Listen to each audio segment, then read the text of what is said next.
Bom dia, meus amados irmãos, a graça e a paz do Senhor Jesus, louvado seja sempre o nome do Senhor. Deus criou todas as coisas e Ele tem um plano para elas. O Senhor tem um plano para o seu povo. Por isso que a história do povo do Senhor é também, podemos dizer, a história de Deus, porque é a história da salvação que Deus mesmo planejou. Quando nós vamos para o Salmo 83, nós vemos que o salmista considera que a vida do povo de Deus ela tem uma íntima relação, mas tão íntima com o próprio Deus, que uma vez que tentem mexer na história do povo do Senhor, estarão mexendo com o próprio Deus. Salmo de Asaf, Salmo 83. Vamos ler alguns versículos deste salmo. Ó Deus, não te cales, não te mudeças, nem fiques inativo, ó Deus. Os teus inimigos se alvoroçam, e os que te odeiam levantam a cabeça. Tramam astutamente contra o teu povo, e conspiram contra os teus protegidos. Dizem, vinde, risquemo-los de entre as nações, e não haja mais memória do nome de Israel, pois tramam concordemente e firmam aliança contra ti. Observe que Israel, de tal modo, era o representante de Deus na terra. Deus havia escolhido com um propósito de glorificar o nome de Deus, que ir contra Israel era ir contra os planos de Deus. Devemos lembrar que quando Deus fala para Abraão, em Gênesis 12, é Deus quem dá a Abraão o propósito. Ora, disse o Senhor a Abraão, sai da tua terra, da tua parentela e da casa de teu pai, e vai para a terra que te mostrarei. De ti farei uma grande nação, e te abençoarei, e te engrandecerei o nome. Se tu uma bênção. Abençoarei os que te abençoarem, e amaldiçoarei os que te amaldiçoarem. Em ti serão benditas todas as famílias da terra. O povo de Israel foi constituído pelo Senhor, chamado para cumprir um propósito que é o propósito da redenção. Portanto, todas as vezes que o inimigo ia contra Israel, não era apenas uma nação indo contra outra nação, vamos dizer assim, algo natural no passado, mas eram povos indo contra os projetos de Deus, contra os planos do Senhor, porque Deus escolheu Abraão e a sua descendência e tinha um propósito nisso. Veja, duas coisas. Primeiro, foi Deus quem formou, quem constituiu a Israel. Depois, Deus tinha um propósito, que era fazer com que todas as famílias da terra fossem benditas por meio da redenção que aconteceria através da família de Abraão, de um descendente de Abraão. É por isso que Deus estaria sempre lutando em favor do seu povo. Era o povo do Senhor. A luta contra este povo era a luta contra o próprio Deus. Asaf entende que essa relação íntima entre Israel e o Senhor faz com que aqueles que se voltam contra Israel estejam se voltando contra o próprio Senhor. Não é por acaso, então, que em Josué, capítulo 10, na guerra daqueles reis contra Israel, que fora defender os gibeonitas, então o Senhor move tudo que estava ao redor, inclusive o sol e a lua, ou podemos dizer o sistema solar, porque o povo de Israel deveria vencer aquela batalha. Deus lutando por Israel, porque foi Deus quem constituiu Israel. E os planos de Deus para Israel eram planos estabelecidos pelo próprio Senhor. Ou seja, não era apenas um povo qualquer que havia decidido adorar um Deus.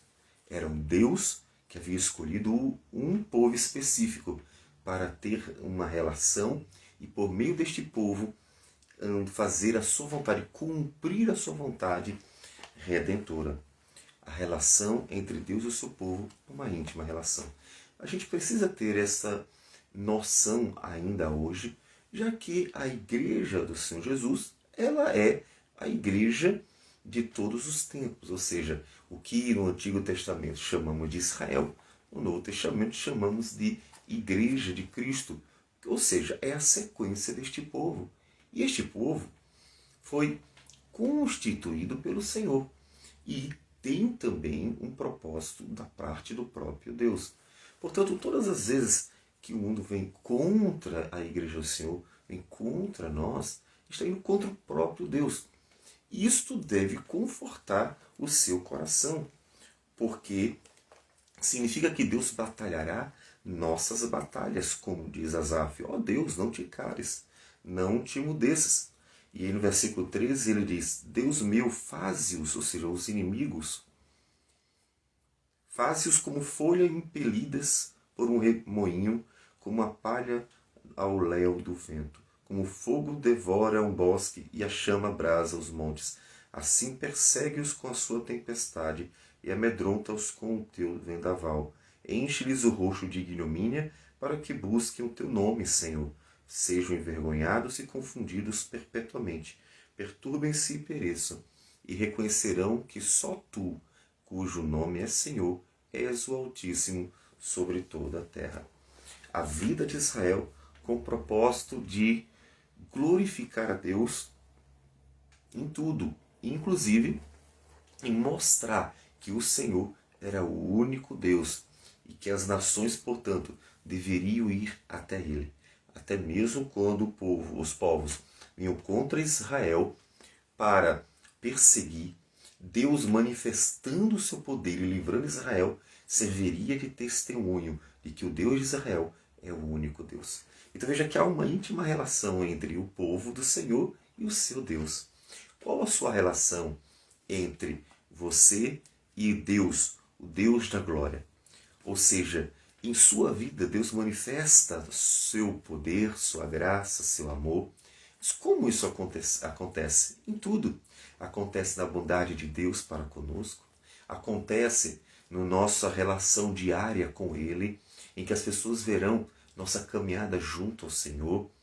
Acontece até quando aqueles que vêm contra a igreja, eles terminam vindo na igreja a conduta que glorifica a Deus. Na época dos mártires, eles se submetiam de tal modo a glorificar a Cristo pela morte, que isso chamou a atenção do Império Romano, das pessoas que viam que realmente eram pessoas que estavam prontas a morrer pelo Senhor Jesus, sem ter feito nada de errado.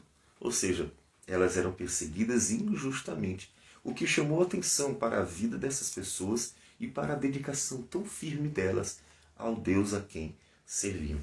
Tudo na igreja vai apontando para o Senhor, ao mesmo tempo em que você vai sendo confortado, porque Deus cuida do seu povo. Sim, porque a relação entre o povo de Deus e Deus é uma íntima relação. Jesus chama a igreja de o corpo de Cristo. Minha gente, é como se a igreja e Deus fossem um só. Ou seja, a unidade, a união entre Deus e a sua igreja, ela é íntima. A união entre o povo do Senhor e o Senhor é realmente uma união muito íntima. Deus chama a igreja de seu templo, de seu corpo, pensando no corpo de Cristo.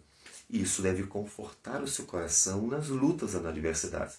Estamos passando por muitas lutas nesses dias e com certeza precisamos de conforto.